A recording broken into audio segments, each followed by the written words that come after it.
تو فرعون کی بیوی نے اس بچے کو گود میں لیا اور فرعون سے کہا کہ لا تقتلوہ، اس بچے کو قتل مت کیجیے، اس بچے کو قتل مت کیجیے، عسیٰ ان ینفعنا او نتخذہ ولدا، ہو سکتا ہے یہ بچہ ہمارے کام آ جائے یا ہم اسے اپنا بیٹا بنا لیں۔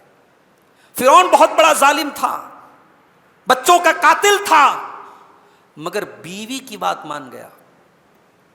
ہم میں سے بہت سارے لوگ ہیں کہ بہت اچھے اخلاق والے ہیں مگر بیویوں کے لیے شیر ہیں، صاحب کیا مجال ہے میری بیوی میرے سامنے ایک لفظ بول سکے۔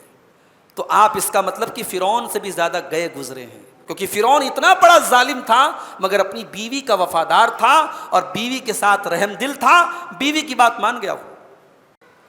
وقال الرسول یا رب ان قوم اتخذوا هذا القرآن مہجورا، قیامت کے دن اللہ کے رسول کہیں گے میرے پروردگار ہے، میرے اللہ ہے، میرے رب، میری قوم نے قرآن کو چھوڑ دیا تھا، میری قوم نے قرآن کو پسے پشت ڈال دیا تھا، قرآن کو ترک کر دیا تھا، قرآن کو چھوڑ دیا تھا۔ قرآن کو چھوڑنے کا کیا مطلب ہے؟ قرآن کو چھوڑنے کا یہی مطلب ہے کہ بچے کو نظر لگے تب آپ قرآن پڑھ کے دم تو کریں، قرآن کو جب بھی ہاتھ میں اٹھائیں تو چوم کر کے اٹھائیں اور رکھیں، قرآن کو برکت کی کتاب تو سمجھیں مگر قرآن کو کبھی کھول کر کے پڑھنے کی توفیق نہ ہو، قرآن کے اوپر کبھی غور کرنے کی توفیق نہ ہو، قرآن کو کبھی سمجھنے کی کوشش نہ ہو۔ تو موسیٰ علیہ السلام کے ساتھیوں نے کہا انا لمدرکون، اب تو ہم پکڑ لیے جائیں گے، اب تو ہم گرفتار ہو جائیں گے۔ قال کلا، حضرت موسیٰ نے کہا کہ ایسا ہرگز نہیں ہوگا، ان معی ربی سیہدین، بے شک میرا رب میرے ساتھ ہے، وہ ضرور کوئی نہ کوئی راستہ نکالے گا۔ حالانکہ راستہ نظر نہیں آ رہا تھا، سامنے پانی ہے، پیچھے فرعون ہے، کوئی تیسرا راستہ نہیں ہے، مگر جب انسان کو اللہ کی ذات پر یقین ہو تو انسان کبھی مایوس نہیں ہوتا ہے۔ موسیٰ علیہ السلام مایوس نہیں ہوئے، کہا کہ میرا رب ضرور کوئی نہ کوئی راستہ نکالے گا۔ الحمدللہ رب العالمین والعاقبۃ للمتقین والصلاة والسلام علی سید الانبیاء والمرسلین وعلی آلہ وصحبہ اجمعین، اما بعد۔ محترم حضرات، کل ہم نے قرآن مجید کے 17ویں اور 18ویں پارے کی آیتوں کی تفسیر آپ کے سامنے پیش کی تھی۔ آج انشاءاللہ ہم قرآن کریم کے 19ویں اور 20ویں پارے کی کچھ سلیکٹڈ آیتوں کی تفسیر آپ کے سامنے پیش کریں گے۔ 19ویں پارے کی پہلی آیت میں اللہ تعالیٰ نے کافروں کا ایک مطالبہ ذکر کیا ہے۔ کافروں کا اللہ کے نبی صلی اللہ علیہ وسلم سے ایک مطالبہ، ایک ڈیمانڈ۔ اللہ فرماتا ہے وَقَالَ الَّذِينَ لَا يَرْجُونَ لِقَاءَنَا لَوْلَا أُنزِلَ عَلَيْنَا الْمَلَائِكَةُ أَوْ نَرَى رَبَّنَا، وہ لوگ جو ہم سے ملاقات کی امید نہیں رکھتے، جو آخرت پر ایمان نہیں رکھتے، وہ کہتے ہیں کہ ہمارے اوپر فرشتے کیوں نہیں اترتے؟ اے محمد صلی اللہ علیہ وسلم، آپ کہتے ہیں کہ جبریل آپ کے پاس آتے، ہمارے پاس جبریل کیوں نہیں آتے؟ او نرا ربنا، آپ کہتے ہیں کہ اللہ ہی ہمارا رب ہے، تو اللہ تعالیٰ ہمارے سامنے فیس ٹو فیس آ کر کے یہ بات کیوں نہیں کہتا ہے؟ یعنی سوچئے یہ کتنی بڑی جسارت کی بات ہے، کتنی جرأت کی بات ہے، کتنی ڈھٹائی کی بات ہے کہ اللہ کے رسول ان کو اسلام کی دعوت دے رہے ہیں، توحید کی دعوت دے رہے ہیں، لیکن وہ گھمنڈ سے اتنے چور ہیں، تکبر اور گھمنڈ سے اتنے چور ہیں کہ اس طریقے کی بیہودہ باتیں کر رہے ہیں۔ کیا کہہ رہے ہیں کہ فرشتے ہمارے پاس کیوں نہیں آتے، اللہ تعالیٰ ہمیں کیوں نظر نہیں آتا؟ اللہ نے فرمایا لَقَدِ اسْتَكْبَرُوا فِي أَنفُسِهِمْ وَعَتَوْا عُتُوًّا كَبِيرًا، اے میرے نبی یہ ان کا گھمنڈ اور سرکشی ہے، اور ایک دن ان کا گھمنڈ ٹوٹنے والا ہے۔ یوم یرون الملائکۃ لا بشرا یومئذ للمجرمین ویقولون حجرا محجورا. اللہ نے فرمایا بڑی حسرت ہے نا تم کو فرشتوں کو دیکھنے کی. آئے گا قیامت کا دن جب ہم میرے فرشتے تم کو جہنم میں لے کے جائیں گے, اس دن تم فرشتوں کو دیکھ لو گے. جب فرشتے تم کو جہنم کی طرف ڈھکیل کے لے کے جائیں گے, اس دن تمہاری یہ حسرت پوری ہو جائے گی, تم فرشتوں کا دیدار کرو گے, مگر اس دن تمہارے لیے کوئی اچھی خبر نہیں ہوگی. لا بشرا لہم, تمہارے لیے کوئی اچھی خبر نہیں ہوگی. اس کے بعد اللہ نے فرمایا وَقَدِمْنَا إِلَىٰ مَا عَمِلُوا مِنْ عَمَلٍ فَجَعَلْنَاهُ هَبَاءً مَنْثُورًا. انہوں نے دنیا میں جو عمل کیا ہوگا, جو غریبوں کو کھانا کھلایا ہوگا, جو صدقہ خیرات کیا ہوگا, جو نیکی کے کام کیے ہوں گے, ہم ان کے سارے عمل کو ہوا میں اڑا کر کے رکھ دیں گے, ان کے سارے عمل کو برباد کر دیں گے, کیونکہ ایمان نہیں تھا. ایمان کے بغیر اللہ تعالیٰ کے یہاں کسی عمل کی کوئی ویلو نہیں ہے. اللہ کہہ رہا ہم ان کے سارے عمل کو برباد کر دیں گے, ہوا میں اڑا کر کے راکھ کر دیں گے. تو یہ بات یاد رکھیے کہ کوئی بھی عمل بغیر اخلاص کے بیکار ہے, اور اخلاص بھی بغیر توحید کے بیکار ہے.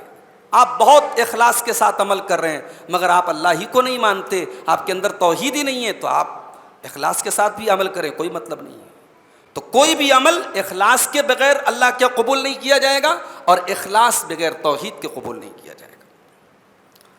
اس کے بعد یہ بتایا گیا کہ قیامت کے دن کچھ لوگ اپنے ہاتھوں کو کاٹیں گے, جنہوں نے دنیا میں غلط لوگوں کی صحبت میں رہ کر, غلط لوگوں کے ساتھ رہنے کی وجہ سے انہوں نے اللہ کو چھوڑا تھا, اللہ کے دین کو چھوڑا تھا, انہیں کل قیامت کے دن پچھتانا پڑے گا.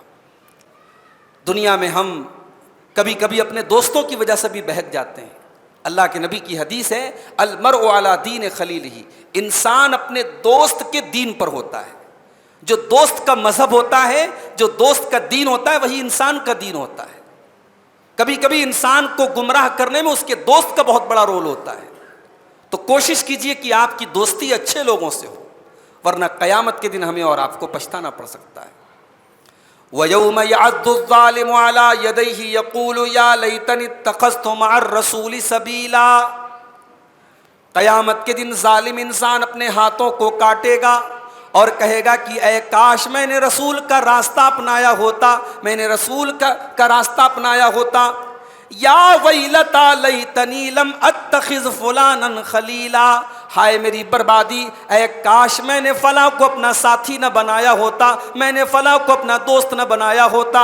لقد اضلنی عن الذکر بعد اذ جاءنی, میرے اس دوست نے اللہ کے ذکر سے مجھے دور کر دیا, اللہ کے ذکر سے غافل کر دیا. اللہ کا ذکر میرے پاس آ چکا تھا مگر اس کے چکر میں آ کر کے میں غافل ہو گیا. وَكَانَ الشَّيْطَانُ لِلْإِنسَانِ خَذُولًا, اور شیطان انسان کو رسوا کر دیتا ہے, ذلیل کر دیتا ہے. تو بری صحبت سے بچو. اللہ کے نبی ایک حدیث میں مثال دیتے ہیں کہ اچھے دوست کی مثال ایسی ہے جیسے عطر فروش ہوتا ہے, پرفیوم بیچنے والا ہوتا ہے, اور برے دوست کی مثال ایسی ہے جیسے بھٹی میں کام کرنے والا لوہار ہوتا ہے. عطر فروش کے ساتھ آپ بیٹھیں گے تو یا تو آپ اس سے عطر خریدیں گے, اور عطر نہیں بھی خریدتے تو کم سے کم اس کے ساتھ آپ بیٹھیں گے تو آپ کے کپڑے سے خوشبو آئے گی. لیکن بھٹی میں لوہار جو بیٹھتا ہے اس کے پاس آپ بیٹھیں گے تو یا تو آپ کا کپڑا جل جائے گا, یا کپڑے میں داغ لگ جائے گا, یا بدبو آپ کو محسوس ہوگی. تو اچھی اور بری صحبت کی یہی مثال ہے. تو قیامت کے دن برے لوگوں کو اپنا ساتھی بنانے والا پچھتائے گا اور کہے گا کہ اے کاش میں نے فلاں کو اپنا ساتھی نہ بنایا ہوتا.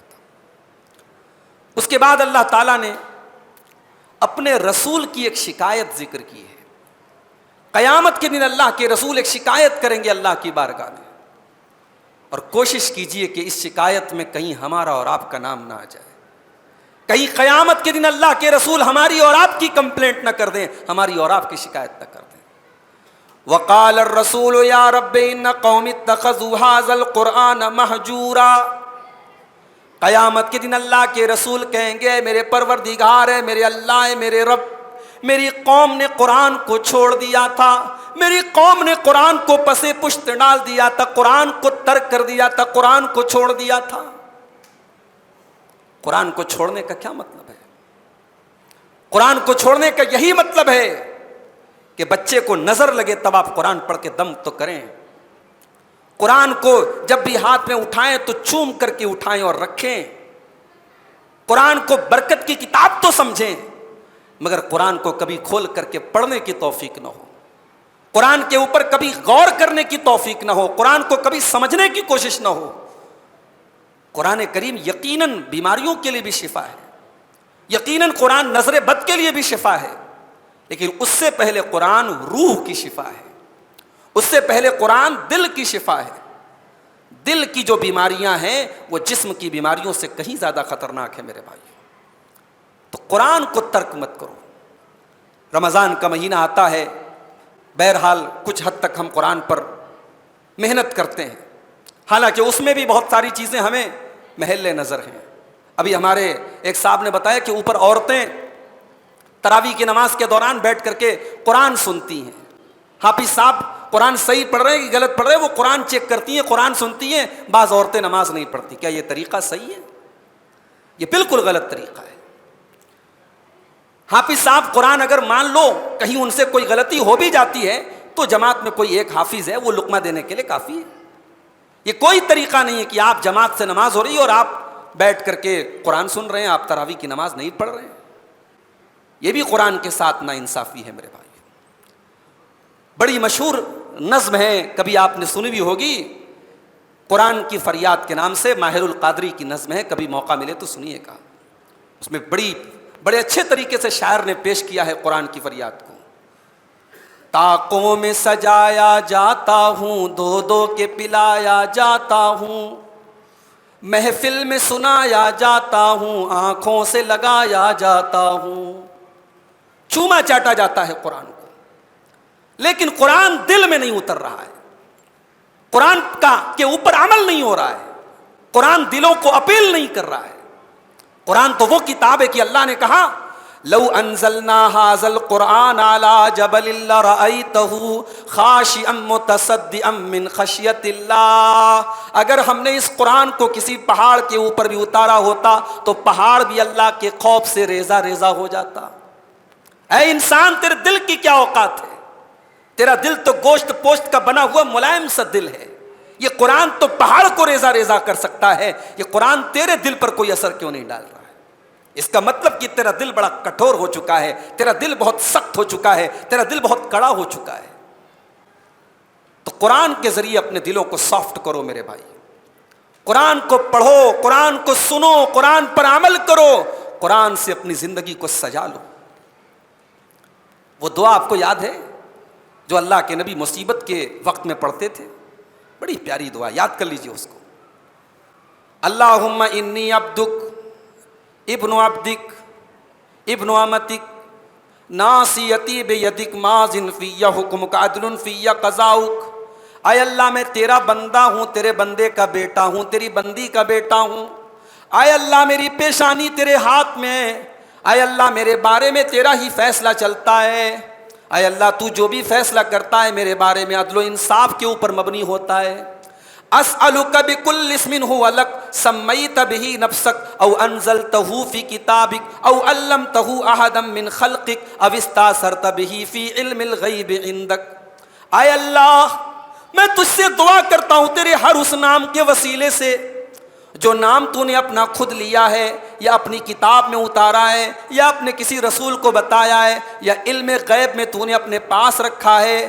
ان تجعل القرآن ربیع قلبی ونور صدری وجلاء حزنی وذہاب ہمی. اے اللہ تو قرآن کو میرے دل کی بہار بنا دے, میرے غم کا علاج بنا دے, میری تکلیفوں کا مداوع بنا دے. اے اللہ اس قرآن کو میری مشکلوں کا حل بنا دے. یہ اللہ کے نبی پریشانیوں میں دعا پڑھتے تھے. تو قرآن کی شکایت کریں گے اللہ کے رسول, اور یہی اکلوتی شکایت ہے جو قرآن کے اندر ذکر کی گئی ہے. یہ قرآن کی اکلوتی جگہ ہے جہاں اللہ کے رسول اپنے رب کو اے رب کہہ کر کے پکارتے ہیں, اور یہاں اپنے رب کی بارگاہ میں شکایت کرتے ہیں کہ میری قوم نے قرآن کو چھوڑ دیا تھا. آج قصے کہانیاں سننے کے لیے لاکھوں کی بھیڑ لگ جاتی ہے میرے بھائی. قرآن کا درس ہو, قرآن کی تفسیر ہو, لوگوں کو انٹرسٹ نہیں ہے. لوگوں کو توجہ نہیں ہے کہ صاحب یہ قرآن کی تفسیر بیان ہو رہی ہے. قرآن کے ساتھ یہ سلوک اللہ کے ہماری پکڑ ہوگی میرے بھائی. اللہ کے رسول شکایت کریں گے کہ اے اللہ میری قوم نے قرآن کو چھوڑ دیا تھا. اسے قصے کہانی راس آتے تھے, اسے دنیا کی داستانیں راس آتی تھی, اسے قرآن راس نہیں آتا تھا. وقال الرسول یا رب ان قوم اتخذوا هذا القرآن مہجورا. قیامت کے دن اللہ کے رسول کہیں گے اے میرے رب میری قوم نے قرآن کو چھوڑ دیا تھا.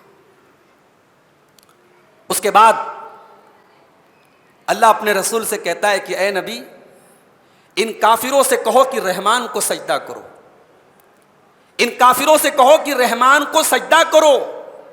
تو جواب میں کافر کیا کہتے ہیں؟ وَإِذَا قِيلَ لَهُمُ اسْجُدُوا لِلرَّحْمَنِ قَالُوا وَمَا الرَّحْمَنُ أَنَسْجُدُ لِمَا تَأْمُرُنَا وَزَادَهُمْ نُفُورًا.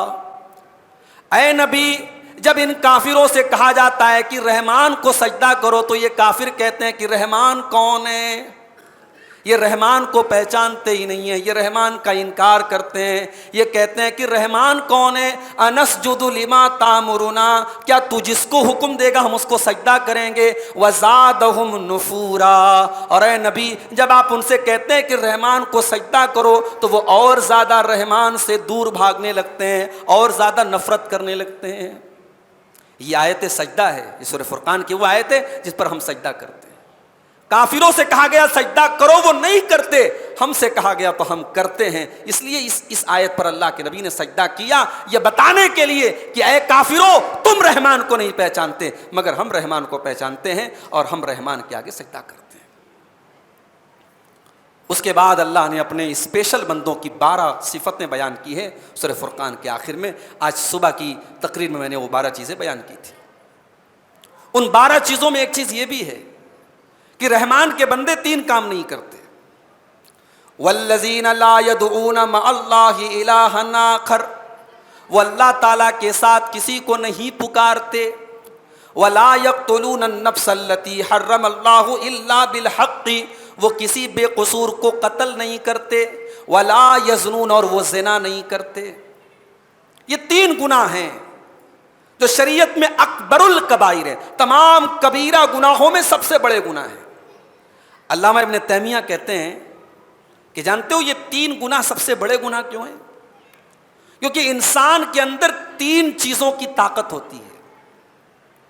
یہ بڑے نقطے کی بات بتائی علامہ ابن تیمیہ نے.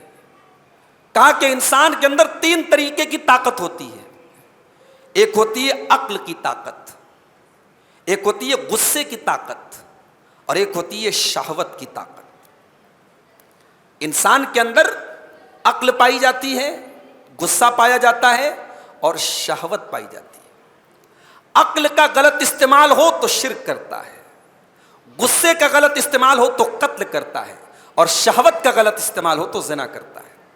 اور انہی 3 چیزوں کو اللہ تعالیٰ نے ٹاپ 3 کرائم قرار دیا ہے اور کہا کہ میرے اسپیشل بندے یہ 3 کام نہیں کرتے.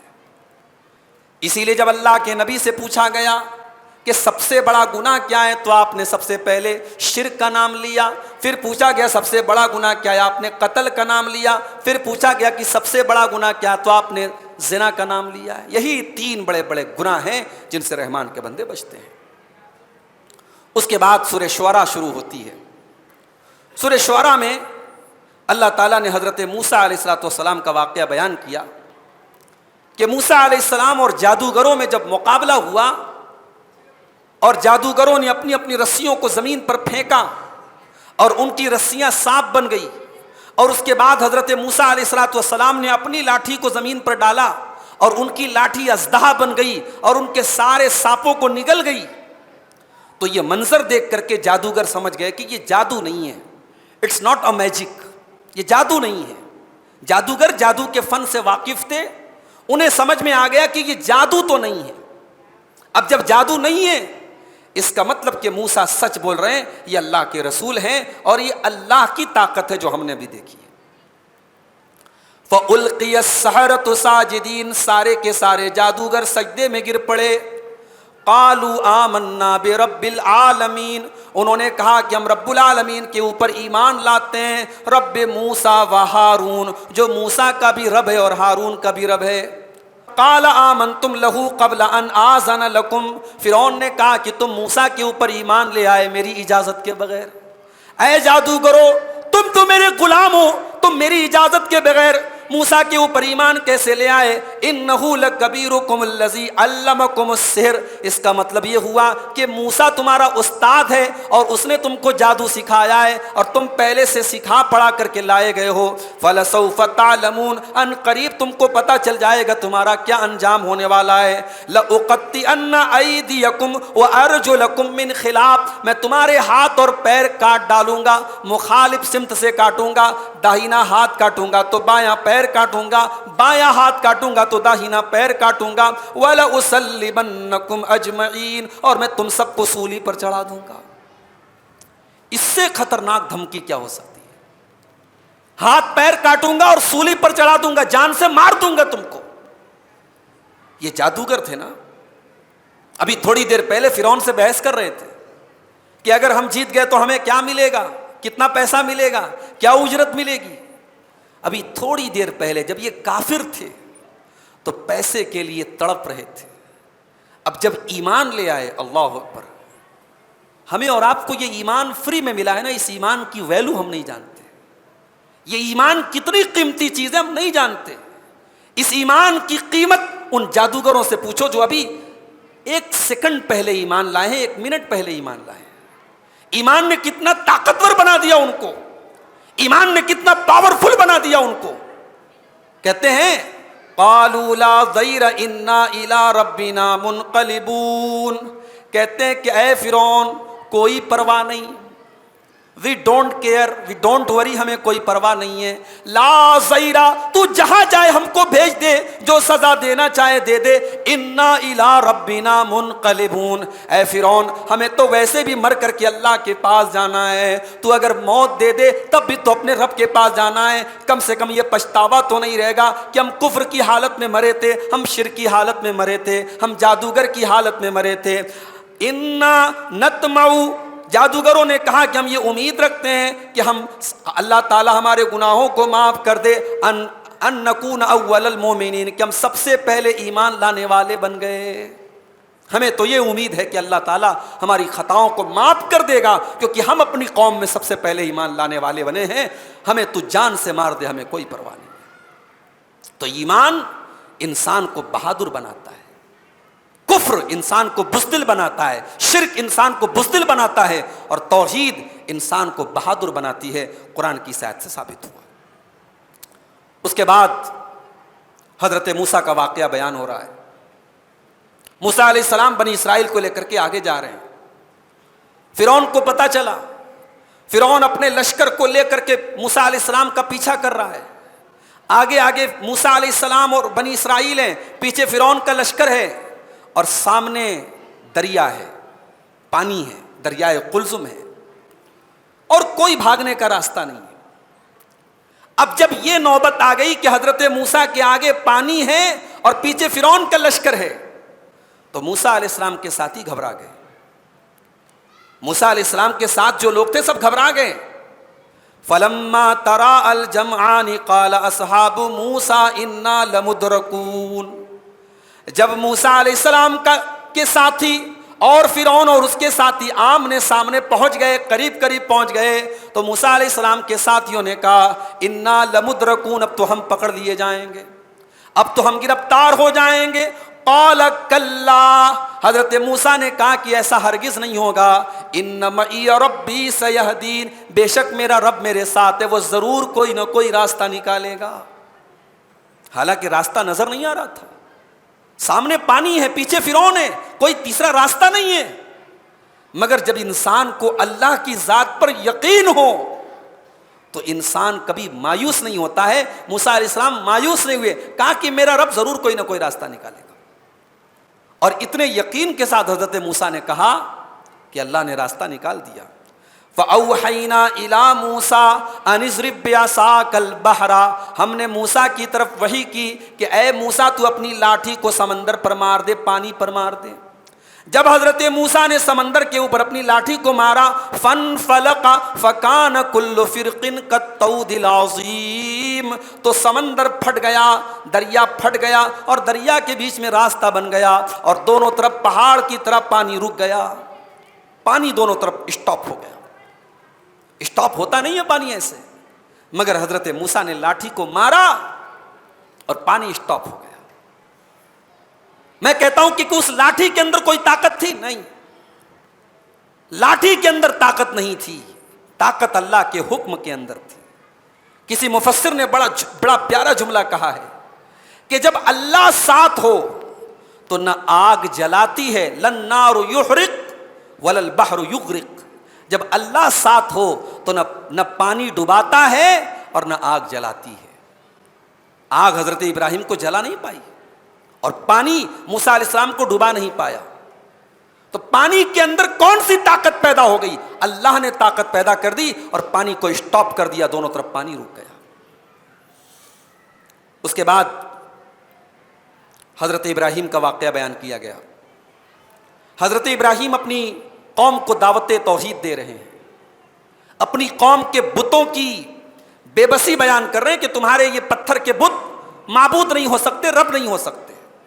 اب جب معبودان باطلہ کی بے بسی کو بیان کیا حضرت ابراہیم نے، تو اللہ کی طاقت کا بھی اظہار کیا۔ فرمایا قال افرأیتم ما کنتم تعبدون، اے میری قوم کے لوگوں، تم اللہ کو چھوڑ کر کے جن کی عبادت کرتے ہو، انتم وآباؤکم الاقدمون، تم بھی عبادت کرتے ہو، تمہارے باپ دادا بھی عبادت کرتے تھے، فإنہم عدو لی الا رب العالمین، تمہارے یہ سارے معبود میرے دشمن ہیں سوائے اللہ رب العالمین کے۔ یہاں ایک سوال پیدا ہوتا ہے، ابراہیم علیہ السلام کی قوم پیڑ پودے کی بھی پوجا کرتی تھی، ستاروں کی پوجا کرتی تھی، چاند کی پوجا کرتی تھی، پتھر کے بتوں کی پوجا کرتی تھی، تو پتھر کا بت اور چاند اور سورج یہ سب ابراہیم کے دشمن کیسے ہو گئے؟ ابراہیم کہتے ہیں یہ سب میرے دشمن ہیں۔ کیا مطلب ہے؟ دشمن ہونے کا مطلب یہ ہے کہ کل قیامت کے دن اللہ چاند سے پوچھے گا، اللہ سورج سے پوچھے گا، اللہ پیڑوں سے پوچھے گا کہ کیا تو ان کی عبادت پر راضی تھا؟ چاند کہے گا اے اللہ میں تو تیری مخلوق تھا، میں تو تیرے اشارے پر چلتا تھا۔ سورج کہے گا میں تو تیری مخلوق تھا، میں تیرے حکم پر چلتا تھا۔ پیڑ کہے گا اے اللہ میں تو تیرے حکم پر نکلتا تھا۔ یہ سب انکار کر دیں گے اور دشمن بن جائیں گے اس کے جو ان کی پوجا کرتا تھا، ان کی عبادت کرتا تھا۔ اس لیے ابراہیم کہتے ہیں یہ سب میرے دشمن ہیں سوائے رب العالمین کے۔ اب رب العالمین کون ہیں؟ حضرت ابراہیم اس کو انٹروڈیوس کراتے ہیں، اس کا تعارف پیش کرتے ہیں۔ الذی خلقنی فہو یہدین، رب العالمین وہ ہے جس نے مجھ کو پیدا کیا ہے اور وہی مجھ کو ہدایت دیتا ہے۔ والذی هو یطعمنی ویسقین، وہی مجھ کو کھانا کھلاتا ہے اور وہی مجھ کو پانی پلاتا ہے۔ کھانا کا ذکر بعد میں کیا، پانی کا ذکر بعد میں کیا، ہدایت کا ذکر پہلے کیا۔ پتہ یہ چلا کہ انسان کے لیے کھانا سے ضروری اور پانی سے ضروری ہدایت ہے۔ ہدایت بڑی نعمت ہے کھانے اور پانی سے۔ اللہ اگر کسی کو بھوکا رکھے، کسی کو پیاسا رکھے، یہ اتنی بڑی مصیبت نہیں ہے۔ اگر اللہ کسی کو ہدایت سے محروم کر دے، یہ بہت بڑی مصیبت ہے۔ دنیا کی سب سے بڑی نعمت ہدایت ہے، اور اسی لیے ہم 5 ٹائم کی نماز میں اللہ سے ہدایت مانگتے ہیں، اہدنا الصراط المستقیم، کہ پروردگار تو ہم کو ہدایت عطا فرما صراط مستقیم۔ اس کے بعد ابراہیم علیہ السلام کہتے ہیں وَإِذَا مَرِضْتُ فَهُوَ يَشْفِينِ، اور جب میں بیمار ہوتا ہوں تو وہی اللہ مجھے شفا دیتا ہے۔ اس کا مطلب کہ ابراہیم بھی بیمار ہوتے تھے۔ اگر آپ بیمار ہوتے ہیں، آپ کا بچہ بیمار ہوتا ہے، اس کا یہ مطلب نہیں کہ اللہ آپ سے ناراض ہے۔ بیماری اللہ کے بڑے نیک بندوں کو بھی آتی تھی۔ ابراہیم علیہ السلام کہہ رہے ہیں جب میں بیمار ہوتا ہوں اللہ شفا دیتا ہے، اس کا مطلب کہ اللہ کے خلیل بھی بیمار ہوتے ہیں، اس لیے بیماری کو آپ عیب نہ سمجھیں۔ اللہ کے نبیوں کو بھی بیماری آتی تھی۔ اس کے بعد کہتے ہیں والذی یمیتنی ثم یحیین، اور وہی اللہ مجھ کو موت دیتا ہے، وہی مجھ کو موت دے گا اور پھر مجھے دوبارہ زندہ کرے گا۔ والذی اطمع ان یغفر لی خطیئتی یوم الدین، اور اس اللہ سے میں امید رکھتا ہوں، میں لالچ رکھتا ہوں کہ وہ قیامت کے دن میرے گناہوں کو معاف کر دے گا۔ لالچ بہت بری چیز ہے۔ مگر یہی ایک لالچ ہے جو ہمیں کرنا چاہیے. اللہ کی ذات سے ہمیں یہ لالچ رکھنی چاہیے, یہ امید رکھنی چاہیے کہ اللہ ہمیں ہماری مغفرت کر دے. ابراہیم علیہ السلام کہتے ہیں اس اللہ سے میں لالچ رکھتا ہوں, میں امید رکھتا ہوں کہ وہ میری خطاؤں کو معاف کر دے گا. اس کے بعد حضرت ابراہیم علیہ السلام اللہ کی بارگاہ میں ایک دعا کرتے ہیں, بڑی پیاری دعا کرتے ہیں. وَلَا تُخْزِنِي يَوْمَ يُبْعَثُونَ, اے اللہ تو مجھے قیامت کے دن رسوا نہ کرنا, ذلیل نہ کرنا. یوم لا ينفع مال ولا بنون, قیامت کے دن نہ مال کام آئے گا نہ اولاد کام آئے گی. الا من اتى الله بقلب سلیم, قیامت کے دن تو وہی انسان کامیاب ہوگا جو قلب سلیم لے کر کے آئے گا, جو صاف ستھرا دل لے کر کے آئے گا, جس کے دل میں کینہ کپٹ نہیں ہوگا, جس کے دل میں شرک نہیں ہوگا, جس کے دل میں بدعت نہیں ہوگی, جس کے دل میں غیر اللہ کی محبت نہیں ہوگی. قیامت کے دن ہماری زمین جائیداد, ہماری پراپرٹی, ہمارے بال بچے ہمارے کام نہیں آئیں گے. ہمارا دل اگر صاف ہوگا تو یہی چیز ہمارے کام آئے گی. اس لیے ہو سکے تو اپنے دل کو صاف کر لو میرے بھائیو. اس کے بعد سورہ شعراء کی آخری آیت اللہ تعالیٰ شاعروں کا ذکر کرتا ہے. شاعری خراب چیز نہیں ہے, لیکن عام طور سے شاعر لوگ جو ہوتے ہیں نا وہ بہت پھیکم پھاک کرتے ہیں. شاعر لوگ کیا کرتے ہیں, بہت یعنی 1 انچ کی چیز کو 1 میٹر کا بیان کرتے ہیں. شاعروں کی یہی بات ہوتی ہے, ہوتے بالکل فٹیچر ہیں, اور بیان کیا کریں گے, میں اس کے تاج کی قیمت لگا. ابے تیرے پاس تاج واج ہے ہی نہیں, تو تاج کی قیمت کہاں سے لگا کے آیا ہے. تو شاعروں کی جو دنیا ہوتی ہے بڑی نرالی دنیا ہوتی ہے. اللہ نے اس کا ذکر کیا ہے. شاعروں کو سمجھنے کے لیے یہ آیت بہت اہم آیت ہے. وَالشُّعَرَاءُ يَتَّبِعُهُمُ الْغَاوُونَ, شاعروں کی پیروی وہی لوگ کرتے ہیں جو گمراہ ہوتے ہیں. گمراہ لوگ شاعروں کی پیروی کرتے ہیں. أَلَمْ تَرَ أَنَّهُمْ فِي كُلِّ وَادٍ يَهِيمُونَ, کیا تم نہیں دیکھتے کہ شاعر لوگ ہر وادی کا چکر لگاتے ہیں. کبھی ایران کی بات کرتے ہیں, کبھی توران کی بات کرتے ہیں, وہ ہر وادی کا چکر لگاتے ہیں. وَأَنَّهُمْ يَقُولُونَ مَا لَا يَفْعَلُونَ, اور شاعر لوگ وہ بات کہتے ہیں جو کرتے نہیں ہیں. یہ کہہ کر کے اللہ تعالیٰ اپنے نبی کا ڈیفنس کر رہا ہے کہ میرا نبی شاعر نہیں ہے. میرا نبی جو قرآن پڑھ کے سنا رہا ہے, یہ قرآن کوئی پوئٹری نہیں ہے, کوئی شاعری نہیں ہے. میرا نبی شاعر نہیں ہے. شاعروں جیسی کوئی صفت میرے نبی کے اندر پائی نہیں جاتی. شاعر لوگوں کی تو کوئی دنیا ہی نہیں ہوتی, وہ کبھی یہاں ہیں کبھی وہاں ہیں. اور شاعر لوگوں کے کردار میں اور گفتار میں بہت فرق ہوتا ہے. تو میرا نبی شاعر نہیں ہے. اب سوال پیدا ہوا کہ کیا سارے شاعر برے ہیں؟ کیا شاعری اپنے آپ میں بری ہے؟ اللہ نے فرمایا نہیں. إِلَّا الَّذِينَ آمَنُوا وَعَمِلُوا الصَّالِحَاتِ وَذَكَرُوا اللَّهَ كَثِيرًا, ہاں جو لوگ ایمان لے آئے اور نیک عمل کیا اور اللہ کو کثرت سے ذکر کرتے رہے, اللہ کو یاد کرتے رہے, تو ایسے شاعروں کی شاعری میں کوئی حرج کی بات نہیں ہے. علامہ اقبال کی شاعری آپ دیکھ لیں, مولانا الطاف حسین حالی کی شاعری آپ دیکھیں.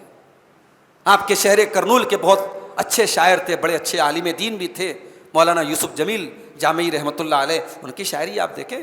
اہل حدیث کا ترانہ جو انہوں نے لکھا آج پورے دنیا میں اس کو پڑھا جاتا ہے, ایک پہچان بن گیا وہ آپ کے کرنول شہر کی. جماعت اہل حدیث کا ترانہ آپ کے کرنول میں لکھا گیا. تو شاعر اچھے بھی ہوتے ہیں, شاعری اچھی بھی ہوتی ہے. شرط کیا ہے؟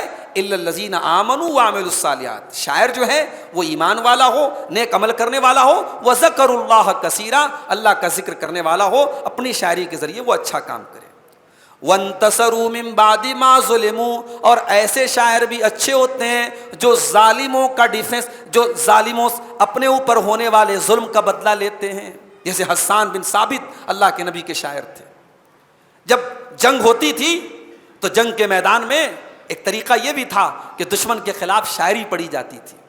تو جب مکہ کے کافر ہمارے نبی کے خلاف کوئی ایسا شعر پڑھتے تھے جس میں ہمارے نبی کا مذاق اڑاتے تھے یا ہمارے نبی کو برا بھلا کہتے تھے, تو ادھر سے حسان بن ثابت کھڑے ہوتے تھے اور اللہ کے نبی کا ڈیفنس کرتے تھے. اس لیے حسان بن ثابت کو شاعر رسول کہا جاتا ہے, اللہ کے رسول کے شاعر تھے. تو اللہ نے کہا کہ اپنے اوپر ہونے والے ظلم کا جو ڈیفنس کرے, ظالموں سے اپنا ڈیفنس کرے, ایسے شاعر اچھے ہوتے ہیں. ہر شاعر برا نہیں ہوتا ہے. اس کے بعد اب سورہ نمل شروع ہوتی ہے. نمل کے معنی چیونٹی. اس میں ایک چیونٹی کا واقعہ بیان ہوا ہے. حضرت سلیمان علیہ السلام اپنے لشکر کے ساتھ جا رہے ہیں. اب راستے میں ایک جگہ چیونٹیوں کی بستی رہتی ہے, چیونٹیوں کی وادی رہتی ہے. اب وہاں سے حضرت سلیمان گزر رہے ہیں. تو چیونٹیوں کی جو رانی ہوتی ہے اس کو اپنی رعایا کی کتنی فکر ہے. دیکھو بادشاہ وہی اچھا ہے جس کو اپنی رعایا کی فکر ہو. جس حاکم کو اپنی رعایا کی فکر نہ ہو, وہ کبھی یہاں گھومتا ہو کبھی وہاں گھومتا ہو, کبھی چیتے کے ساتھ کھیلتا ہو کبھی بندر کے ساتھ کھیلتا ہو, کائے کا حاکم ہے وہ؟ حاکم وہ ہے جسے اپنی رعایا کی فکر ہو. اب ایک چیونٹی رانی ہے, اسے اپنی چیونٹیوں کی فکر ہے.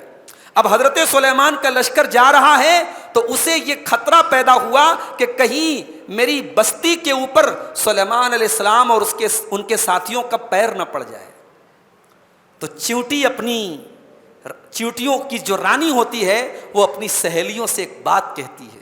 اچھا, اللہ تعالیٰ نے حضرت سلیمان کو جانوروں کی بولی سمجھنے کا بھی ہنر دیا تھا. اللہ نے ان کو یہ ٹیلنٹ دیا تھا کہ وہ چیونٹی کی آواز کو بھی سن لیتے تھے. اللہ اکبر, کیسے پیغمبر تھے اور کیسا اللہ نے ان کو علم دیا تھا. حتی اذا اتوا علی واد النمل, یہاں تک کہ جب سلیمان علیہ السلام کا گزر چیونٹیوں کی وادی کے پاس سے ہوا, قالت نملۃ, ایک چیونٹی نے کہا, یا ایھا النمل ادخلوا مساکنکم, اے چیونٹیوں تم جلدی سے اپنے گھر میں چلی جاؤ. لا یحطمنکم سلیمان وجنودہ وہم لا یشعرون, کہیں ایسا نہ ہو کہ سلیمان اور ان کا لشکر تم کو روند ڈالے اور ان کو پتہ بھی نہ چلے. کہیں ایسا نہ ہو کہ سلیمان اور ان کا لشکر اپنے پیروں سے تمہیں روند دے اور ان کو پتہ نہ چلے. چیونٹی نے یہ کیوں کہا کہ ان کو پتہ نہ چلے؟ چیونٹی نے ہمیں اور آپ کو سبق دیا کہ سلیمان اور ان کا لشکر جان بوجھ کر کے ایک چیونٹی پر بھی ظلم نہیں کر سکتا. اس آیت پر ایک مفسر نے بڑا پیارا کمنٹ کیا ہے, کہا کہ چیونٹی نے ہمیں سبق سکھایا کہ اگر کسی کی غلطی بیان بھی کرو تو اس کے لیے عذر بھی تلاش کر لو. ہم کبھی عذر نہیں تلاش کرتے. اگر کسی سے کوئی غلطی ہو جائے تو ہم فوراً بلیم کرتے ہیں, فوراً الزام لگاتے ہیں. اس چیونٹی نے حضرت سلیمان کو بلیم نہیں کیا. اس نے کہا اگر سلیمان اور ان کا لشکر ہمارے اوپر چڑھ جائے گا تو بے خبری میں چڑھے گا, جان بوجھ کے نہیں چڑھے گا. اللہ کا نبی جان بوجھ کر کے ایک چیونٹی پر بھی ظلم نہیں کر سکتا. تو جو لوگ یہ کہتے ہیں کہ اسلام آتنکواد کی تعلیم دیتا ہے, ان کو قرآن کی یہ آیت پڑھنی چاہیے کہ کوئی بھی نبی ایک چیونٹی کے اوپر اتیاچار نہیں کر سکتا, تو پھر کسی نبی کے ماننے والے کسی نردوش کے اوپر اتیاچار کیسے کر سکتے ہیں, کسی بے قصور پر ظلم کیسے کر سکتے ہیں؟ اسلام کسی کے اوپر ظلم کرنے کی اجازت نہیں دیتا ہے. اب جب سلیمان علیہ السلام نے چیونٹی کی یہ بات سنی, فَتَبَسَّمَ ضَاحِكًا مِّن قَوْلِهَا, اس کی بات سن کر کے ان کو ہنسی آ گئی. سلیمان علیہ السلام کو ہنسی آ گئی. وقال, اور وہ کہنے لگے, رب اوزعنی ان اشکر نعمتک التی انعمت علی, اے میرے پروردگار تو مجھے توفیق دے کہ جو نعمت تو نے میرے اوپر کی ہے میں اس نعمت کا شکریہ ادا کروں. وعلی والدی, اور میرے ماں باپ کے اوپر تو نے جو نعمت کی ہے میں اس کا بھی شکریہ ادا کروں. وان اعمل صالحا ترضا, اور اے اللہ تو مجھے توفیق دے کہ میں ایسا نیک عمل کروں تو جس سے راضی ہو جائے. وادخل برحمتک فی عبادک الصالحین, اور اے اللہ تو اپنی رحمت سے اپنے نیک بندوں میں مجھ کو شامل کر لے. یہ سلیمان علیہ السلام کی دعا ہے, بڑی پیاری دعا ہے. چیونٹی کی یہ بات سن کر کے حضرت سلیمان کے اندر فخر نہیں پیدا ہوا, غرور نہیں پیدا ہوا, بلکہ فوراً انہوں نے اللہ کی بارگاہ میں دعا کی اور کہا کہ اے اللہ تو مجھے اپنی نعمت کا شکریہ ادا کرنے کی توفیق دے کہ ایک جانور کی بولی میں سمجھ رہا ہوں اور ایک جانور بھی مجھ سے کی بات جو ہے مجھے سنائی دے رہی ہے, اور وہ جانور جو میرے لشکر سے ڈر رہا ہے. تو انہوں نے اللہ کی اس نعمت کا شکریہ ادا کیا. اس کے بعد حضرت سلیمان علیہ السلام جانوروں کے بھی بادشاہ تھے, جانوروں پر بھی ان کی حکومت تھی. تو سارے پرندوں کی وہ دیکھ ریکھ کر رہے تھے کہ سارے پرندے ہیں کہ نہیں ہیں. وَتَفَقَّدَ الطَّيْرَ, حضرت سلیمان نے سارے پرندوں کو چیک کیا تو ہدہد نظر نہیں آیا. ایک بات یہ بھی پتہ چلی کہ جو نگراں ہو, جو گارجین ہو, اس کی ذمہ داری ہے کہ وہ نظر رکھے کہ میرے انڈر گارڈنگ میں جو لوگ ہیں وہ کس حال میں ہیں. آپ گھر کے گارجین ہیں, آپ کی جوان لڑکی صبح شام کے 4 بجے سے لے کر کے رات 8 بجے تک غائب اور آپ کو کوئی خبر نہیں ہے. کوچنگ سینٹر کے نام پر لڑکیاں مال میں گھوم رہی ہیں، سہیلی کے گھر جانے کے نام پر لڑکیاں اپنے دوستوں کے ساتھ سیر کر رہی ہیں. یہ آج مسلم معاشرے کی حالت میں بتا رہا ہوں. ابھی ایک ویڈیو میرے موبائل پر کسی نے واٹس ایپ کیا ہے، ایک محلے میں مسلمانوں کے علاقے میں ایک برقع نشین عورت کو ایک غیر مسلم لے کر کے بھاگ رہا تھا. جب لوگوں کو شک ہوا، گاڑی کو روکا، تب جا کر کے پول کھلی. ڈیلی اس طریقے کی خبریں آ رہی ہیں. مسلمان لڑکیاں غیر مسلموں کے ساتھ فرار ہو رہی ہیں، ان کے ساتھ شادی کر رہی ہیں. اس کے بعد کتنی ایسی ہوتی ہیں کہ شادی کرنے کے بعد اور ان کی عزت کا جنازہ نکالنے کے بعد ان کا وہ عاشق ان کو قتل کر دیتا ہے یا ان کو لے جا کر کے بیچ دیتا ہے. اور یہ ایک شہر کی نہیں، پورے ملک کی یہ حالت ہو چکی ہے. مختلف شہروں سے یہ خبر آ رہی ہے. سلیمان علیہ السلام کے جیسے گارجین بنو میرے بھائی. ایک پرندہ بھی نظر نہیں آیا تو سلیمان کو پتا چل گیا کہ ہدہد نظر نہیں آ رہا ہے. کہا کہ کیا بات ہے، مالیا لا ارى الہدہد، ہدہد کیوں نظر نہیں آ رہا ہے؟ ام کان من الغائبین، کیا ہدہد کہیں غائب ہے، کہیں گیا ہوا ہے؟ لأعذبنہ عذابا شدیدا، میں ہدہد کو بہت سخت سزا دوں گا. او لأذبحنہ، اگر ضرورت پڑی تو میں ہدہد کو ذبح کر دوں گا، اس کو قتل کر دوں گا. او لیاتینی بسلطان مبین، یا تو ہدہد کوئی دلیل لے کر کے آئے کہ کہاں گیا ہے، میری اجازت کے بغیر وہ کہاں چلا گیا ہے. تو تھوڑی دیر کے بعد ہدہد تشریف لایا. ہدہد ایک پرندہ ہے، وہ آیا. جب وہ آیا تو آ کر کے اس نے پہلی بات کیا کہی؟ فقال احطت بما لم تحط به وجئتك من سبأ بنبأ یقین. اس نے کہا کہ اے سلیمان، میں وہ خبر لایا ہوں جو خبر آپ کے پاس بھی نہیں ہے. ہائے ہائے ہائے، ایک پرندہ ایک نبی سے کہہ رہا ہے کہ میں وہ بات جانتا ہوں جو آپ نہیں جانتے. اس سے ایک بات تو یہ پتا چلی کہ نبی کو علم غیب نہیں ہوتا، نبی کو تمام غیب کی باتیں معلوم نہیں ہوتی. اور دوسری بات یہ پتا چلی کہ ایک پرندہ بھی ایک نبی سے اس طریقے سے بات کر رہا ہے کہ میں وہ خبر لایا ہوں جو آپ کے پاس نہیں ہے.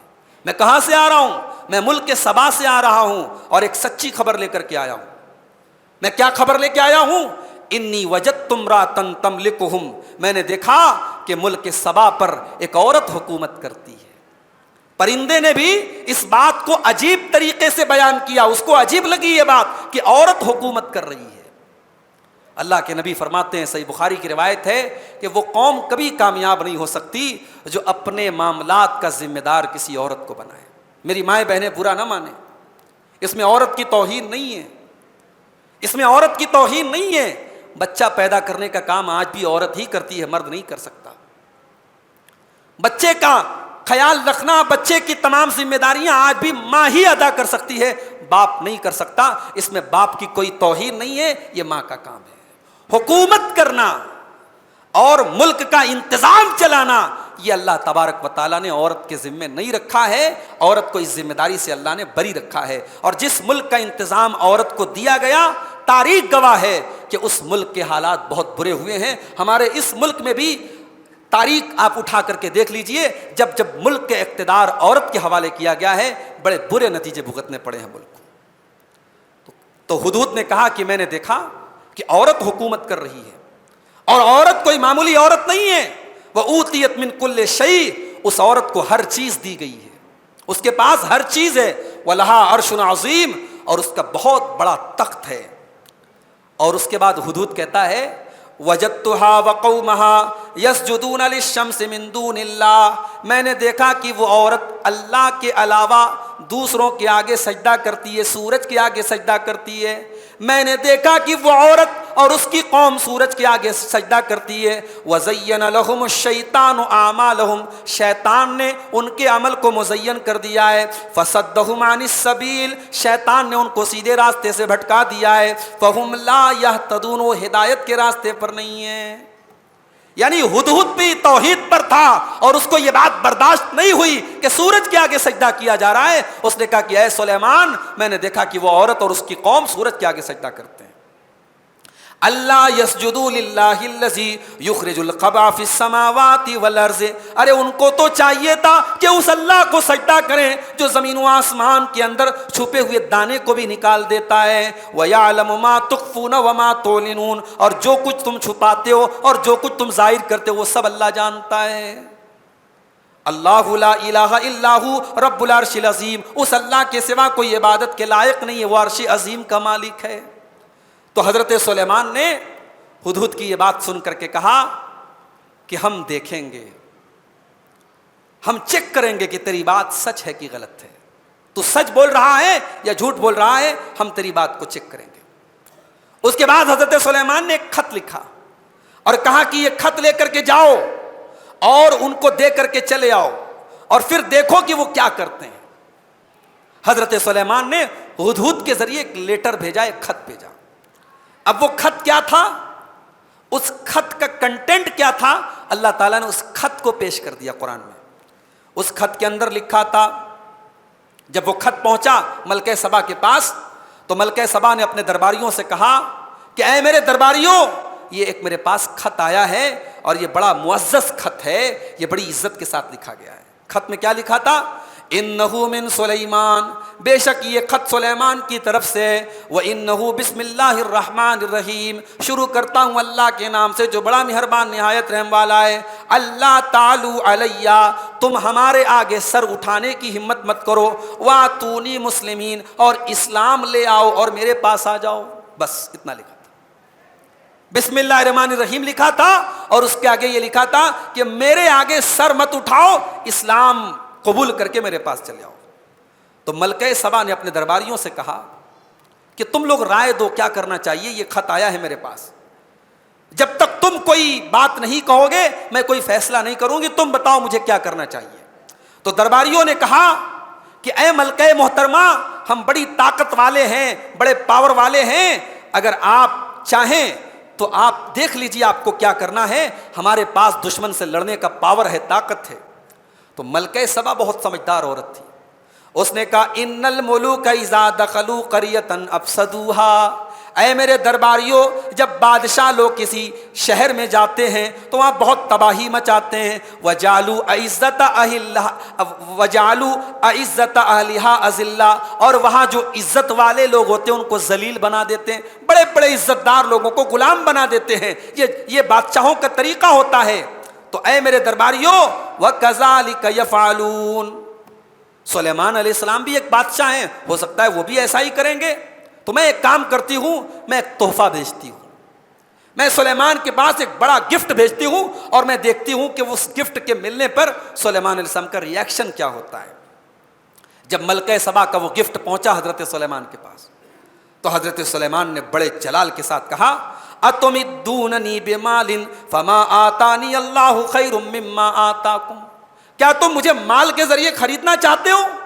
مجھے اللہ نے جو دیا ہے وہ میرے لیے بہتر ہے، بل انتم بہدیتکم تفرحون، تم اپنے ہدیے پر خوش رہو، تم اپنے تحفے پر خوش رہو، مجھے تمہارا تحفہ نہیں چاہیے۔ اس کے بعد حضرت سلیمان نے کہا ارجع الیہم فلناتینہم بجنود لا قبل لہم بہا ولنخرجنہم منہا اذلۃ وہم صاغرون، کہا کہ جاؤ اپنی ملکہ سے کہہ دو کہ اب ہم حملہ کریں گے اور ایسے لشکر کے ساتھ حملہ کریں گے کہ ان کا مقابلہ وہ نہیں کر سکتی ہے اور ذلیل ہو کر کے ہم ان کو وہاں سے نکالیں گے۔ اس کے بعد حضرت سلیمان نے اپنے درباریوں سے کہا کہ کیا تم میں سے کوئی ایسا ہے جو ملکہ سبا کے تخت کو لے آئے اس سے پہلے کہ وہ مسلمان بن کر کے میرے پاس آئیں، ان کا تخت میرے پاس کوئی لے کر کے آ سکتا ہے؟ تو ایک بہت بڑا جن تھا حضرت سلیمان کے دربار میں، اس نے کہا کہ میں آپ کے اپنی جگہ سے اٹھنے کے پہلے وہ تخت لا سکتا ہوں، میں بہت طاقتور ہوں اور بہت امانت دار ہوں۔ لیکن حضرت سلیمان کے دربار میں ایک ایسا انسان بھی تھا جس کے پاس اسپیشل علم تھا، کتاب کا علم تھا، اس نے کہا کہ میں وہ تخت پلک جھپکنے کے پہلے لے آؤں گا، اے سلیمان میں وہ تخت پلک جھپکنے کے پہلے لے آؤں گا۔ اور پلک جھپکنے کی دیر تھی کہ حضرت سلیمان کے سامنے ملکہ سبا کا تخت لا کر کے حاضر ہو گیا۔ اب حضرت سلیمان نے جب دیکھا کہ میرے دربار میں اتنے پاورفل لوگ ہیں کہ اتنے دور رہنے والی ملکہ کا تخت میرے سامنے لا کے رکھ دیا، تو حضرت سلیمان علیہ السلام نے فوراً اللہ کا شکر ادا کیا اور کہا ھذا من فضل ربی، یہ میرے رب کا فضل و کرم ہے، لیبلونی اشکر ام اکفر، میرا رب مجھے آزمانا چاہتا ہے کہ میں اس کا شکریہ ادا کرتا ہوں یا ناشکری کرتا ہوں۔ وَمَنْ شَكَرَ فَإِنَّمَا يَشْكُرُ لِنَفْسِهِ، اور جو شکریہ ادا کرتا ہے وہ اپنے لیے شکریہ ادا کرتا ہے. وَمَنْ كَفَرَ فَإِنَّ رَبِّي غَنِيٌّ کریم، اور جو ناشکری کرتا ہے تو میرا رب تو بے نیاز ہے، میرا رب تو بہت کرم والا ہے، میرے رب کو تمہارے شکریہ کی ناشکری کی کوئی ضرورت نہیں ہے. اس کے بعد حضرت سلیمان نے کہا اس ملکہ کے تخت کو بدل دو، اس کو چینج کر دو، بدل دو، ہم دیکھیں کہ وہ عورت ہدایت پاتی ہے یا نہیں پاتی ہے. اس کے بعد جب وہ عورت آتی ہے اور اس کے سامنے اس کا تخت حاضر کیا جاتا ہے اور اس سے کہا جاتا ہے کہ کیا یہ تیرا تخت ہے، تو کہتی ہے کأنہ ہوا، لگتا تو ہے کہ یہ میرا ہی تخت ہے. وَأُوتِينَا الْعِلْمَ مِنْ قَبْلِهَا وَكُنَّا مُسْلِمِينَ، اور وہ عورت کہتی ہے کہ اب ہمیں معلوم ہو چکا ہے کہ سلیمان علیہ السلام کا دین سچا ہے اور ہم اسلام قبول کرتے ہیں. اب تک اس عورت کو اس کی قوم کے لوگوں نے روک رکھا تھا اسلام سے اور توحید سے، مگر اب اس عورت نے توحید کو قبول کر لیا. اس کے بعد حضرت سلیمان علیہ السلام نے ایک شیشے کا محل بنوایا تھا. جب اس شیشے کے محل میں وہ عورت داخل ہوئی، ملکہ سبا، تو اسے دور سے ایسا لگا کہ پانی ہے. فلما رأته حسبته لجة، دور سے اسے ایسا لگا کہ پانی ہے. وکشفت عن ساقیها، اس نے جلدی سے اپنے پائجامے کو اوپر کر لیا، پڈلی تک اپنے پائجامے کو چڑھا لیا. قال انه سرح ممرد من قواریر، حضرت سلیمان نے کہا ملکہ محترمہ یہ کوئی پانی نہیں ہے، یہ شیشے کا محل ہے جو ہم نے اسپیشلی تیار کروایا ہے. قالت رب انی ظلمت نفسی واسلمت مع سلیمان للہ رب العالمین، ملکہ سبا کہتی ہے کہ اے اللہ اب تک میں نے اپنے نفس کے اوپر ظلم کیا تھا، میں اللہ رب العالمین کے اوپر ایمان لاتی ہوں. تو یہ حضرت سلیمان اور ملکہ سبا کا واقعہ تھا. اس کے بعد قرآن کا 20واں پارہ شروع ہوتا ہے. 20ویں پارے کے اسٹارٹنگ میں اللہ تعالیٰ نے کچھ سوالات ہم سے اور آپ سے کیے ہیں. کئی آیتیں ہیں، میں ایک آیت آپ کے سامنے پڑھ دیتا ہوں. اللہ نے ہم سے سوال کیا ہے امن یجیب المضطر اذا دعا، کون ہے جو پریشان کی مجبور کی دعاؤں کو سنتا ہے جب وہ اللہ کو پکارتا ہے. وَيَكْشِفُ السُّوءَ، اور کون ہے جو پریشان حال کی پریشانی کو دور کرتا ہے. وَيَجْعَلُكُمْ خُلَفَاءَ الْأَرْضِ، اور کون ہے جو تم کو زمین میں خلیفہ بناتا ہے. أَإِلَٰهٌ مَّعَ اللَّهِ، کیا اللہ کے علاوہ بھی کوئی معبود ہے. قَلِيلًا مَّا تَذَكَّرُونَ، تم بہت کم اللہ تعالیٰ کا شکریہ ادا کرتے ہو. یعنی کوئی نہیں ہے اللہ کے سوا جو پریشان حال کی دعاؤں کو سنے. جب اللہ ہی کی شان ایسی ہے کہ مجبوروں کی دعا کو وہ سنتا ہے تو اسی کو اپنا رب جانو اور اس کے ساتھ کسی کو شریک مت کرو. اس کے بعد اللہ نے فرمایا کہ اے نبی آپ مردوں کو نہیں سنا سکتے، جو مر گیا اے نبی آپ اس کو نہیں سنا سکتے. انک لا تسمع الموتى، اے نبی آپ مردوں کو نہیں سنا سکتے. ولا تسمع الصم الدعاء، اور آپ بہرے کو بھی نہیں سنا سکتے. اذا ولوا مدبرین، جب بہرا پیٹ پھیر کر کے چلا جائے تو آپ بہرے کو بہرا اگر سامنے ہوگا تو ہو سکتا ہے اشارے سے کوئی بات سمجھ لے، لیکن جب بہرا پیٹ پھیر کے چلا گیا تو آپ بہرے کو نہیں سنا سکتے. سوال یہ ہے کہ جب اللہ نے یہ کہہ دیا کہ آپ مردے کو نہیں سنا سکتے تو بات ختم ہو گئی، بعد میں یہ کہنے کی کیا ضرورت تھی کہ تو بہرے کو بھی نہیں سنا سکتا. اللہ تبارک و تعالیٰ یہ بتا رہا ہے کہ جب مردہ جس کے اندر جان نہیں ہے، جب ایک بہرا انسان جس کے اندر کان نہیں ہے جب اس کو نہیں سنایا جا سکتا تو مردہ جس کے اندر جان نہیں ہے اس کو کیسے سنایا جا سکتا ہے. جب بغیر کان والے کو ہم نہیں سنا سکتے تو بغیر جان والے کو ہم کیسے سنا سکتے ہیں. جب بہرا ہماری بات نہیں سن سکتا ہے تو مردہ کیسے سن سکتا ہے. تو مردوں کے نہ سننے پر قرآن کی یہ آیت بہت بڑی دلیل ہے. اس کے بعد سورہ قصص شروع ہوتی ہے. سورہ قصص میں اللہ تعالیٰ نے حضرت موسیٰ کی پیدائش کا ذکر کیا ہے. جب موسیٰ علیہ السلام پیدا ہوئے، موسیٰ علیہ السلام کی ماں بہت پریشان تھی کیونکہ فرعون کا آرڈر تھا کہ جتنے بچے پیدا ہو سب کو قتل کر دیا جائے. اللہ نے موسیٰ علیہ السلام کی ماں سے کہا کہ اپنے بچے کو صندوق میں رکھ دو اور پانی میں ڈال دو. ماں سے کہا جا رہا ہے کہ اپنے بچے کو دودھ پلا دے اور اس کو صندوق میں رکھ کر کے پانی میں ڈال دے.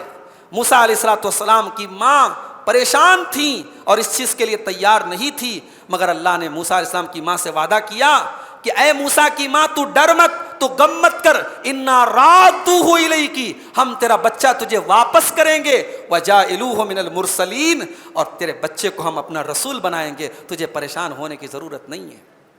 موسیٰ علیہ السلام کی ماں نے کلیجے پر پتھر رکھ کر کے اپنے بچے کو دودھ پلایا اور اس کے بعد اسے ایک صندوق میں رکھ کر کے پانی میں ڈالا. اللہ نے گارنٹی لی تھی نا، بولو بھائی، اللہ نے گارنٹی لی تھی کہ ہم تیرا بچہ لوٹائیں گے، مگر موسیٰ علیہ السلام کی ماں نے اپنی بیٹی سے کہا کہ بیٹی ذرا دیکھ یہ صندوق کہاں جاتا ہے۔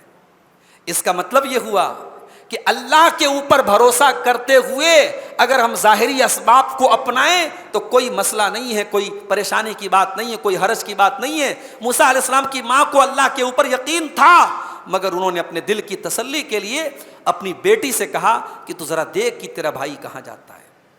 فبصرت بہ، قرآن کہتا ہے کہ حضرت موسیٰ کی جو بہن تھی فبصرت بہ عن جنب، وہ کنارے سے، دریا کے کنارے سے اپنے بھائی کو دیکھ رہی تھی۔ اللہ اکبر۔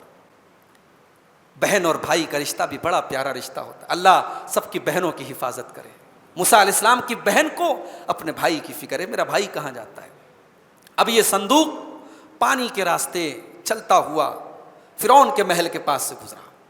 فرعون کی بیوی جن کا نام آسیہ تھا، انہوں نے اپنے جھروکے سے، اپنے بالکنی سے دیکھا کہ اچھا ان کا جو محل تھا وہ دریا کے اوپر تھا، تو انہوں نے دیکھا کہ دریا کے اندر ایک صندوق جا رہا ہے، تو اپنی ایک نوکرانی کو بھیجا، لونڈی کو بھیجا کہ جاؤ دیکھو کیا ہے۔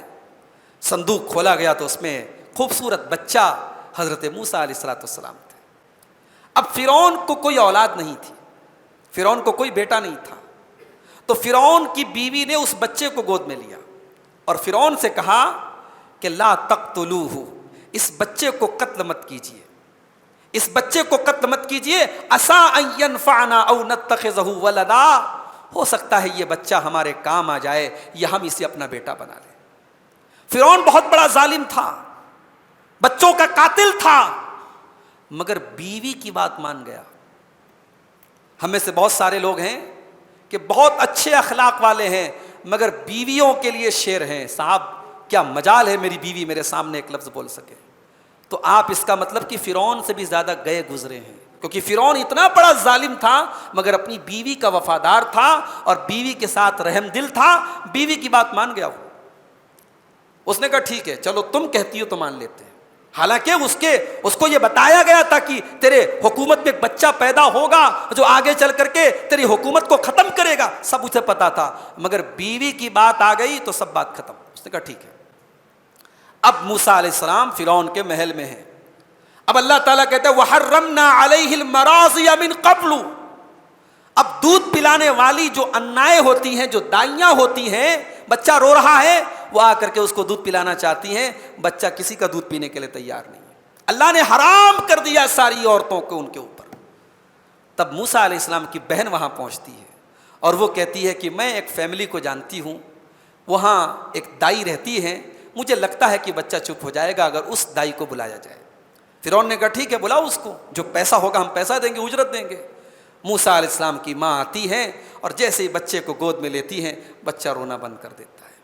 فرعون کہتا ہے کہ ٹھیک ہے اس کو سیلری دی جائے، اس کو پیسہ دیا جائے اور یہ آج سے ہمارے محل میں رہیں گی اور اس بچے کی دیکھ بھال کریں گی۔ اللہ اکبر۔ اللہ نے اس طریقے سے فرعون کے محل میں حضرت موسیٰ علیہ السلام کی پرورش کروائی، فرعون کے پیسے اور فرعون کی اجرت بھی اس کے اوپر خرچ ہو رہی ہے اور حضرت موسیٰ علیہ السلام اس طریقے سے فرعون کے محل میں پرورش پاتے ہیں۔ اس کے بعد حضرت موسیٰ کا ایک واقعہ یہ بھی بیان کیا گیا کہ ایک دن حضرت موسیٰ جا رہے تھے، راستے میں دو لوگوں میں لڑائی ہو رہی تھی، ایک بنی اسرائیل میں سے تھا اور ایک قبطی تھا۔ تو بنی اسرائیل حضرت موسیٰ کی جو برادری تھی، خاندان تھا، تو اسرائیلی نے حضرت موسیٰ علیہ السلام سے مدد مانگی کہ دیکھیے یہ مجھ سے لڑ رہا ہے۔ حضرت موسیٰ علیہ السلام نے آؤ دیکھا نہ تاؤ اور ایک مکہ جڑ دیا اس کو، اس قبطی کو ایک مکہ جڑ دیا، اور حضرت موسیٰ کا مکہ بھی ایسا مکہ تھا فَوَقَذَهُ فَقَضَى عَلَيْهِ، حضرت موسیٰ نے ایک مکہ مارا اور وہ مر گیا وہ آدمی۔ حضرت موسیٰ کے مکے میں اتنی طاقت تھی، ہمارے نوجوان بھائی غور کریں، گٹکا اٹکا کھانا بند کریں ورنہ ان کے مکے میں کوئی طاقت نہیں رہے گی، ٹھیک ہے؟ مکے میں اگر اتنی طاقت چاہیے تو اس کے لیے گٹکا وغیرہ آپ کو چھوڑنا پڑے گا اور تھوڑا موبائل کو بھی کنارے رکھنا پڑے گا، ٹھیک ہے؟ تو حضرت موسیٰ نے اس کو مکہ مارا، وہ مر گیا۔ اب حضرت موسیٰ کو احساس ہوا کہ مجھ سے غلط کام ہو گیا ہے، انہوں نے اللہ سے دعا کی اور کہا کہ اے اللہ میں نے اپنی جان پر ظلم کیا ہے، تو مجھے معاف کر دے، میں وعدہ کرتا ہوں، اقرار کرتا ہوں کہ آج کے بعد کسی ظالم کا ساتھ نہیں دوں گا۔ بہرحال اس کے بعد ایسے حالات بنے کہ حضرت موسیٰ علیہ الصلوۃ والسلام کو شہر چھوڑ کر کے اپنی جان بچا کر کے وہاں سے نکلنا پڑا۔ اس کے بعد پیدل حضرت موسیٰ نے بہت لمبا سفر کیا اور مصر سے سینکڑوں کلومیٹر دور مدین پہنچے۔ جب مدین پہنچے تو مدین میں حضرت موسیٰ علیہ الصلوۃ والسلام پردیس میں ہیں، بھوکے پیاسے ہیں، تھکے ہارے ہیں، ایک پیڑ کے نیچے بیٹھے ہیں اور اللہ سے کہتے ہیں رب انی لما انزلت الی من خیر فقیر، اے اللہ میں تیرے کرم کا محتاج ہوں، تیرے خیر کا محتاج ہوں، اے اللہ اب تو ہی میرے اوپر اپنی کوئی بھلائی نازل فرما۔ ابھی موسیٰ علیہ السلام نے یہ دعا کی تھی کہ اس کے پہلے انہوں نے دیکھا کہ دو عورتیں ہیں اور ایک کنویں کے پاس لوگ اپنے اپنے جانوروں کو پانی پلانے کے لیے لائن لگائے ہوئے ہیں اور وہ دونوں عورتیں لائن سے الگ کھڑی ہیں۔ تو حضرت موسیٰ نے ان دونوں لڑکیوں سے پوچھا کہ جب یہ لائن لگی ہے تو آپ لائن سے الگ کیوں کھڑی ہیں اپنی بکریوں کو لے کر کے؟ تو ان دونوں لڑکیوں نے کہا کہ ہمارا باپ بہت بوڑھا ہو چکا ہے، باپ بہت بیمار ہے، اس لیے ہم کو گھر سے نکل کر کے یہ کام کرنا پڑ رہا ہے اور ہم مردوں کی لائن میں لگ کر کے اپنے جانوروں کو پانی نہیں پلائیں گے۔ قالتا لا نسقی حتی یصدر الرعاء، جب یہ لائن مردوں کی ختم ہو جائے گی تب ہم اپنے جانوروں کو پانی پلائیں گے۔ یعنی بڑی حیادار عورتیں تھیں، بڑی عزت دار عورتیں تھیں، پردہ والی عورتیں تھیں، مردوں کی لائن میں سے لگ کر کے انہوں نے اپنی بکریوں کو پانی پلانا بھی گوارا نہیں کیا۔ حضرت موسیٰ علیہ الصلوۃ والسلام نے دیکھا بیچاری بے سہارا لڑکیاں ہیں، انہوں نے ان کی بکریوں کو پکڑا اور لائن کو چیر کر کے آگے بڑھے، باڈی بلڈر تو تھے ہی، مضبوط تو تھے ہی، کنویں کا ڈھکن اٹھایا، پانی نکالا، بکریوں کو پانی پلایا اور بکریاں ان دونوں لڑکیوں کے حوالے کر دیا۔ بس کسی مجبور کو دیکھو مدد کر دو۔ ہمارے یہاں کیا ہوتا ہے، ہمارا نوجوان اگر کسی لڑکی کو اگر مدد کی ضرورت پڑ جائے تو بیچارہ آگے آگے ہو جاتا ہے کہ پہلے اس کی مدد کر دوں، اور مدد کرنے کے نام پر پھر اس سے راہ و رسم بڑھائی جائے، اس سے موبائل نمبر کا آدان پردان کیا جائے، اس سے تعلقات آگے بڑھ۔ یہ تو ہمارے نوجوانوں کا آج حال ہے۔ تو موسیٰ علیہ الصلوۃ والسلام نے انتظار نہیں کیا کہ وہ تھینک یو بولے کہ صاحب آپ نے بہت بڑا کام کر دیا، بہت بہت شکریہ آپ کا۔ موسیٰ علیہ الصلوۃ والسلام نے دونوں لڑکیوں کی مدد کی، وہ بکریاں لے کر کے آگے بڑھ گئیں۔ موسیٰ علیہ الصلوۃ والسلام پیڑ کے نیچے آ کے بیٹھ گئے اور اللہ سے دعا کرتے ہیں کہ اے اللہ میں بھوکا ہوں۔ اچھا بھوکے تھے، چاہتے تو ان دونوں لڑکیوں سے کہہ سکتے تھے کہ میں نے تمہارا اتنا بڑا کام کر دیا، 2 روٹی کھلا دو، 1 گلاس پانی پلا دو، میرے پاس رہنے کو گھر نہیں ہے، دیکھو تمہارے گھر میں کوئی کمرہ ومرہ خالی ہے تو میرے رہنے کا انتظام کر دو۔ لیکن وہ جو کہتے ہیں نا نیکی کر دریا میں ڈال، اس اصول پر عمل کیا حضرت موسیٰ علیہ الصلوۃ والسلام نے۔ نیکی کر دی، کوئی بدلہ نہیں چاہیے، کوئی شکریہ بھی نہیں چاہیے، آ کر کے اللہ سے دعا کرتے ہیں کہ اے اللہ تو میرا انتظام کر دے۔ کسی مجبور کی مدد کرنے کے بعد آپ دعا کیجیے، آپ کی دعا قبول ہوگی۔ اللہ تعالیٰ نے فوراً دعا قبول کی۔ ادھر موسیٰ علیہ السلام نے دعا کی، ادھر دونوں لڑکیوں میں سے ایک لڑکی واپس آئی۔ اب جب وہ لڑکی واپس آئی تو قرآن کریم کہتا ہے فجاءتہ احداہما تمشی علی استحیاء، وہ لڑکی شرما شرما کے چل رہی تھی۔ اس لڑکی کا رنگ کیسا تھا قرآن نے نہیں بتایا، وہ لڑکی خوبصورت تھی کہ نہیں تھی قرآن نے نہیں بتایا۔ قرآن نے بتایا تو اس لڑکی کی چال بتائی کہ اس لڑکی کے چلنے کا انداز ایسا تھا کہ شرم و حیا جھلک رہی تھی۔ میری پیاری ماں اور بہنوں، ایک مسلمان عورت کے اندر سب سے زیادہ اگر کوئی چیز نوٹس کرنے کے لائق ہے، سب سے قیمتی زیور اگر کسی عورت کا ہے تو اس کی حیا ہے۔ اس لڑکی کی حیا کا ذکر کیا قرآن نے کہ وہ شرما شرما کر کے چلتے ہوئے آئی اور آ کر کے کہنے لگی کہ میرے ابا آپ کو بلا رہے ہیں، آپ نے ہمارے ساتھ بھلائی کی ہے، میرے ابا آپ کو بلا رہے ہیں، وہ آپ کو کچھ بدلہ دینا چاہتے ہیں۔ اس سے ایک سبق یہ بھی ملا کہ اگر کوئی آپ کا کام فری میں کر دے تو آپ اپنی طرف سے اس کو کچھ بدلہ دے دیجئے۔ یہ نہیں کہ صاحب کسی نے آپ کا کام کر دیا، آپ نے کہا بہت شکریہ جزاک اللہ خیر، اس کے بعد آپ نے راستہ ناپ لیا۔ اگر کسی نے آپ کے ساتھ بھلائی کی ہے تو اس کو کچھ نہ کچھ ریوارڈ ملنا چاہیے، کچھ نہ کچھ اجرت دینی چاہیے۔ حضرت موسیٰ علیہ السلام جب اس لڑکی کے گھر پہنچے تو لڑکی کے باپ کا نام تھا شعیب۔ اب یہ کون شعیب ہیں؟ یہ وہی پیغمبر شعیب ہیں یا کوئی دوسرے شعیب ہیں؟ اس پر علماء کا اختلاف ہے۔ حضرت شعیب علیہ السلام بھی ہو سکتے جو پیغمبر تھے، اور ہو سکتا ہے کہ کوئی دوسرے شعیب ہوں، کیونکہ حضرت شعیب علیہ السلام کا جو دور تھا حضرت موسیٰ کے دور سے بہت پہلے کا دور تھا، اس لیے بہت سارے علماء کا کہنا ہے یہ کوئی دوسرے شعیب تھے۔ بہرحال جب ان کو حضرت موسیٰ نے اپنا پورا واقعہ سنایا تو انہوں نے کہا کہ آپ ڈریے مت، آپ اب سیف جگہ پر ہیں، یہ فرعون کے حکومت کے باہر کا علاقہ ہے، اب یہاں آپ کو کوئی خطرہ نہیں ہے۔ اس کے بعد اس آدمی کو اپنے گھر میں کام کرنے کے لیے ایک نوکر چاہیے تھا. شعیب کو، حضرت شعیب کو اپنے گھر میں کام کرنے کے لیے ایک ملازم چاہیے تھا.